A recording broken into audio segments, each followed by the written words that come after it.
সম্মানিত স্যার।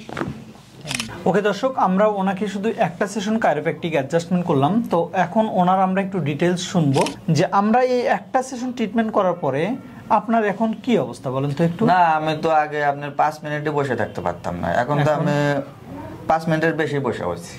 আমার ওরকম প্রবলেম আগের মতো হচ্ছে না। আল্লাহর মতো হচ্ছে, আল্লাহর রহমতে আগের মতো প্রবলেম।